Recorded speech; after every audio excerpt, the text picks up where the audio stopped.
Welcome to Charts This Week. My name's David Linton. I run Updata, and we're going to take a look at markets again. They're still all going north. It's looking pretty good for most things. And if we start with the US stock market, I only really look at the S&P 500 index because this market dominates most other markets. We're through the cloud on the weekly, making new highs again last week. We closed at 1217. So the fact that the market is pulling back but then coming and making new highs again is a very bullish sign. So we do know that the market is in an uptrend, and what we do is we remove the noise from the market with a point and figure chart. We need a pullback of more than 30 points to change one of these columns.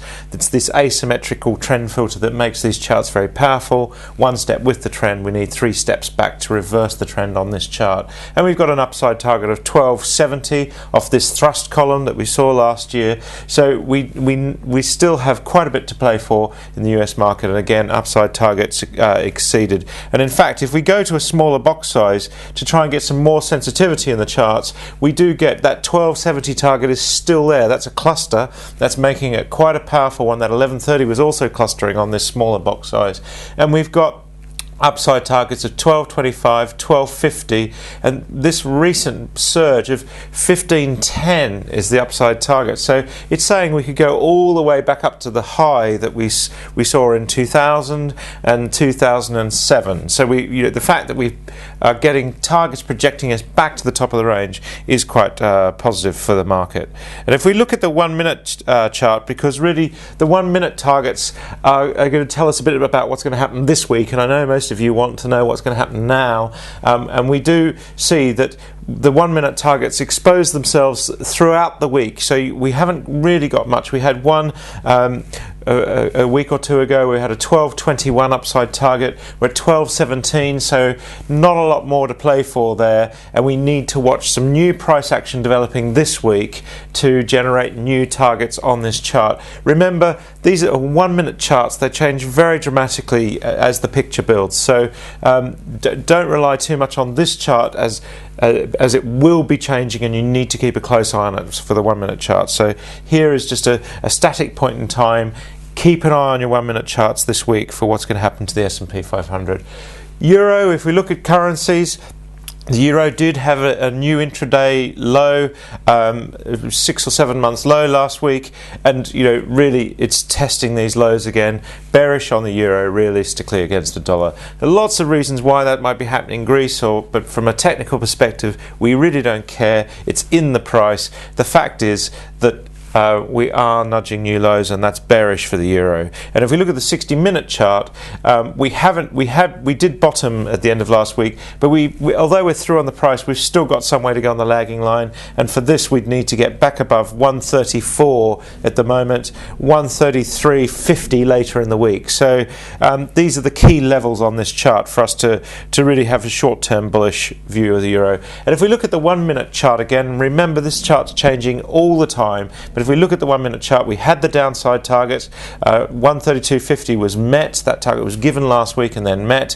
131.16 is the downside target, which hasn't been met, and we've now got a new counter trend, because this is the downtrend, but we've got a new upside target of 136. So we've got a conflicting picture going on with the euro. You tend to favour the downside because of those that trend and the downside targets, but if we do break this trend and break out, then we could go back to 136. But realistically, it's looking pretty bearish for the euro this week. If we look at sterling, this is a 60-minute chart. Sterling has actually put in its bottom and isn't testing the lows again. So this hung parliament talk, well, who really cares? The fact is sterling is trading off its lows. On the 60-minute chart, it's bullish, although it has been very congested.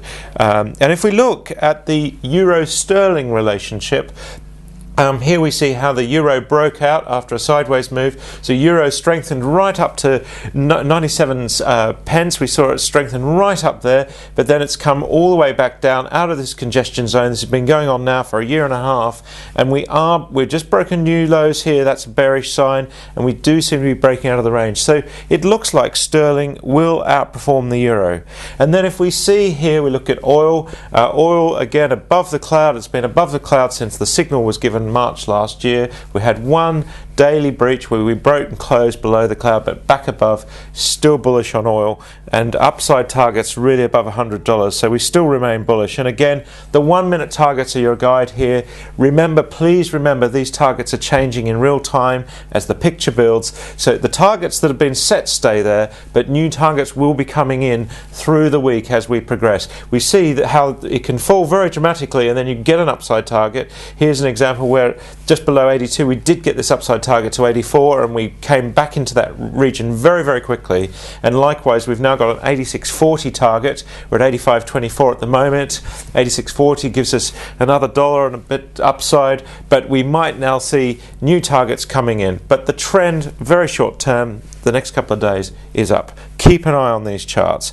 And then if we look at nat gas, a lot of people say, oh, it's a very difficult thing to trade. Nat gas has been trending down, and again we've seen this basing behavior. Before I put any analysis on this chart, I just want to look at the basing behavior we see here. We have seen progressively higher lows, and we need to break above this sort of resistance level at about 432, I think it is. So we need to just break above that level, and then it does look like it's putting in a base and rising. So nat gas might be turning the corner, but keep an eye on those targets. And if we look at the 1 minute chart on nat gas, again, remember, changing very dramatically. The 1 minute chart says 451, 474 is the latest target, so there is upside on nat gas to pay for of around 10%, so quite an interesting short-term target there. So we expect quite a good week for nat gas, but of course this behavior can change quickly, as I say, and produce new downside targets. But the trend is up,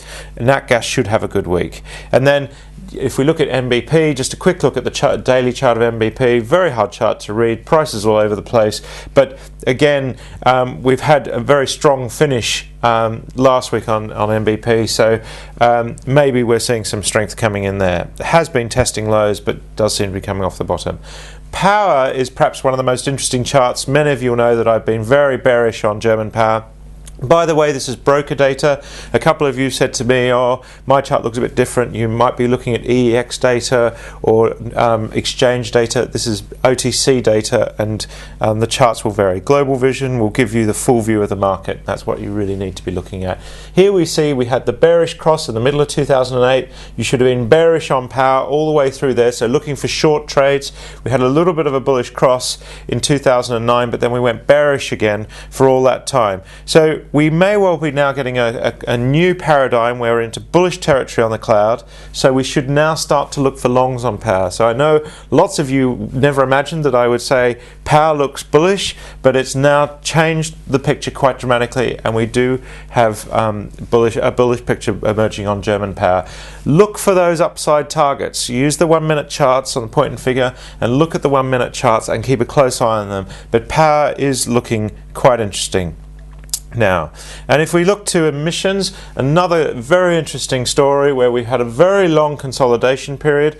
Barcap called this period here Mission Impossible. It was such a tight range, it was virtually impossible to trade. We've now broken out, and emissions are running north. So again, look for those upside targets. We may see pullbacks in price, but emissions really has broken out and is now starting to run. So after a year and a half of a really big range, it looks like we could take out this 1650 high on emissions, so that's going to be quite key. Last of all, looking to gold.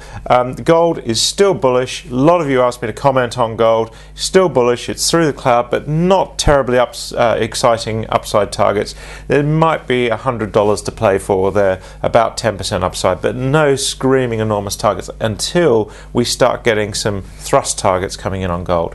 That's it for this week. Until next week, happy charting. See you then.